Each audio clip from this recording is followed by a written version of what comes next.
Le concept du classique de la semaine est simple. Chaque semaine, je présenterai un classique, c'est-à-dire un œuvre ou une personne reconnue à l'échelle internationale. Pour ce qui est de cette semaine, je vais présenter le vidéoclip de Thriller de Michael Jackson.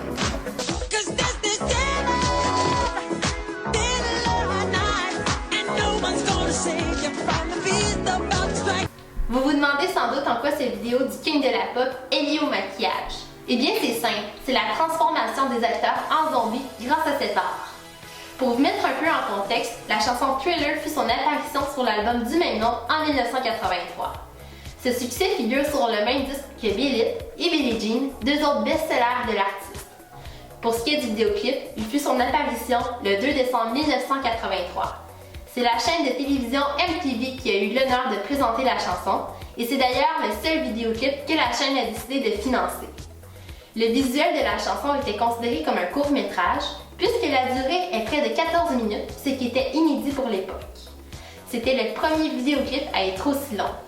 Grâce aux effets visuels et l'ampleur que la vidéo a pris, celui-ci a pu remporter 2 prix, soit celui du vidéoclip favori lors des People's Choice Awards aux États-Unis en 1984 et celui du National Film Preservation Board encore aux États-Unis, mais cette fois-ci en 2009.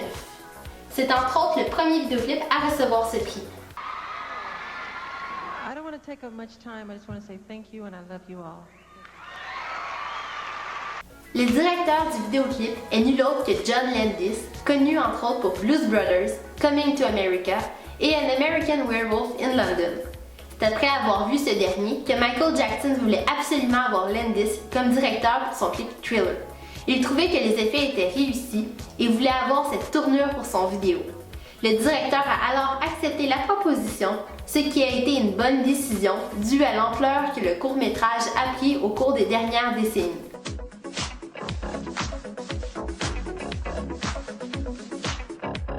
Afin de réaliser une vidéo aussi réussie que le film qui a impressionné le King de la Pop, John Landis a fait appel au maquilleur et spécialiste des effets spéciaux de An American Werewolf in London, Rick Baker.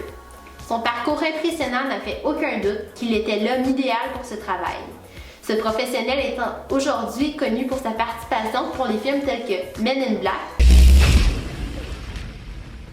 You know how to use these things? No idea whatsoever. Planet of the Apes. There's soul in there. It's disgusting the way we treat humans.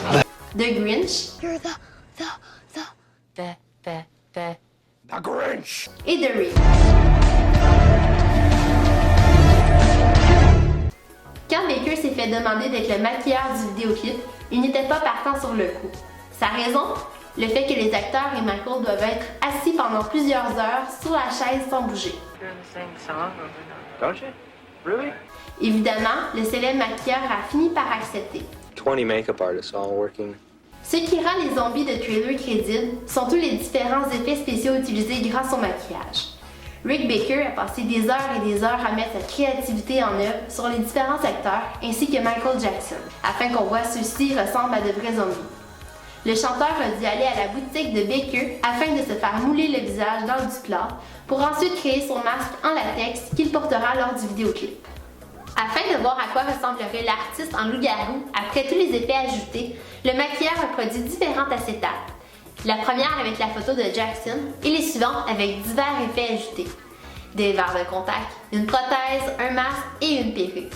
À la fin, il était possible de voir le résultat final de Michael Jackson en loup-garou. Si ce n'était pas de la collaboration entre John Landis et Rick Baker, le vidéoclip qui est aujourd'hui Thriller ne serait pas le même. Le fait que le maquillage et les effets spéciaux soient si bien réussis font en sorte que les téléspectateurs y croient. Chaque minute utilisée sur les acteurs à créer des personnages plus vrais que semblables ont permis de révolutionner le monde du vidéoclip. Il est maintenant possible de voir de nombreuses références à Thriller, que ce soit dans les films, dans des vidéoclips ou même dans des chansons. Ces références ne font que prouver l'importance qu'a eu le travail de John Landis et de Rick Baker sur nos vies aujourd'hui. Problem. Come on, I'll take you.